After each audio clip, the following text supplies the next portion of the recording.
Hi guys, welcome back to my channel Pavi trails. ಇವತ್ತು ನಾನು ಸಿಂಪಲ್ಲಾಗಿ ಸ್ವೀಟ್ ಬೂಂದಿ ರಾಯ್ತ ಹೇಗೆ ಮಾಡೋದು ಅಂತ ತೋರಿಸ್ಕೊಡ್ತಿದ್ದೀನಿ.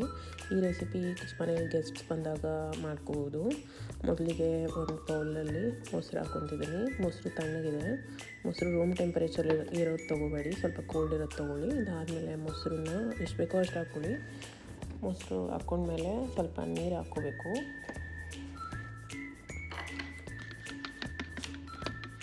ಮೊದಲಿಗೆ ಮೊಸರು ಮಿಕ್ಸ್ ಮಾಡ್ಕೊಳ್ತಿದ್ದೀನಿ. ಇದಾದಮೇಲೆ ನಾನು ಸ್ವಲ್ಪ ನೀರು ಹಾಕ್ತೀನಿ.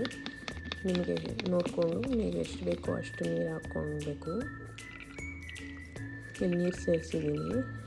ತುಂಬಾ ನೀರು ಹಾಕ್ಕೊಳ್ಳೋಕೆ ಹೋಗಬೇಡಿ. ತುಂಬ ನೀರು ಹಾಕ್ಕೊಂಡ್ರೆ ಮೊಸರು ರಾಯ್ತ ತುಂಬ ತೆಳುವಾಗ್ಬಿಡುತ್ತೆ.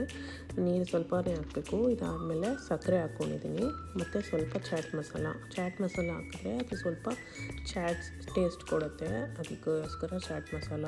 ಇದಾದಮೇಲೆ ಮಿಕ್ಸ್ ಮಾಡಬೇಕು. ಮಿಕ್ಸ್ ಮಾಡಿ ಕನ್ಸಿಸ್ಟೆನ್ಸಿ ನೋಡಿ ಹೇಗಿದೆ. ಇದು ತುಂಬ ತೆಳುವಿಲ್ಲ, ಗಟ್ಟಿ ಇದೆ.